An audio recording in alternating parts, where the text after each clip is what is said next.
ফ্যাসিবাদী সরকারের পতন ঘটেছে, ফ্যাসিবাদী বন্দোবস্ত ও বিলোপের রাজনীতি আমরা করছি। আমরা মনে করি বাংলাদেশের সামনের পথ এটাই, ফ্যাসিবাদকে বিলোপ করে গণতন্ত্র প্রতিষ্ঠা করা সম্পূর্ণভাবে। সেটার জন্য যে সংস্কারের লড়াই, জুলাই সনদ বাস্তবায়ন সহ গণভোটের গণরায় বাস্তবায়ন, সেই লড়াই আমরা চালিয়ে যাচ্ছি। ফ্যাসিবাদ বিলোপের জন্য বিচার অত্যন্ত গুরুত্বপূর্ণ একটি বিষয়। সেই ফ্যাসিস্টদের, গণহত্যাকারীদের বিচারের দাবিতে, গুম খুনকারীদের বিচারের দাবিতে আমরা এখনো সরব রয়েছি। এবং আমাদের আজকের অন্যতম আরেকটি প্রতিবদ্ধ হচ্ছে যে বিপ্লব, বিকল্প এবং বিনির্মাণ। আমরা মনে করি যে বিপ্লবের শক্তি থেকে বিকল্প তৈরি হয়েছে, যেই বিকল্প বাংলাদেশকে বিনির্মাণ করতে চায়।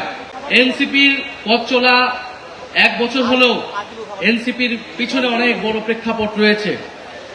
আমরা আজকে স্মরণ করছি 2013 সালের হেফাজত ইসলামের যে আন্দোলন, আলেম ওলামাদের উপরে যেই নির্যাতন, নিপীড়ন, গণহত্যা হয়েছিল।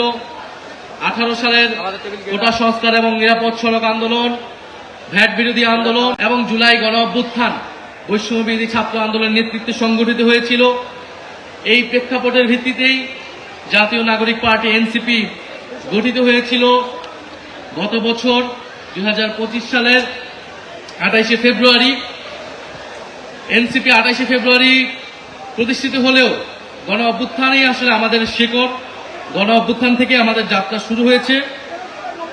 আমরা সামনের দিকে এগোতে চাই। সামনে স্থানীয় সরকার নির্বাচন, আমরা স্থানীয় সরকার নির্বাচন দ্রুত হবে সে প্রত্যাশা রাখবো। সারা দেশে এনসিপির প্রতি আহ্বান থাকবে যে আপনারা স্থানীয় সরকার নির্বাচনের প্রস্তুতি নেন। তৃণমূল সংগঠনকে আমরা শক্তিশালী গড়ে তুলতে চাই। এবারে নির্বাচনের 6টি আসন আমরা বিজয় লাভ করেছি। আমরা এটাতেই সন্তুষ্ট নই। আমরা সামনের দিনগুলোতে আমাদের এই অর্জনকে আমরা বৃদ্ধি করব। আগামীর সংসদ দ্রুত সময়ের মধ্যে সংস্কার পরিষদ হবে এবং অন্তর্বর্তী সরকারের যত আইন তারা পাশ করেছে, যত অধ্যাদেশ রয়েছে, সেটাকে ইন্ডিমনিটি দেওয়া হবে। সে সংসদ সেটাকে অনুমোদন করবে, সেই প্রত্যাশা আমরা রাখছি।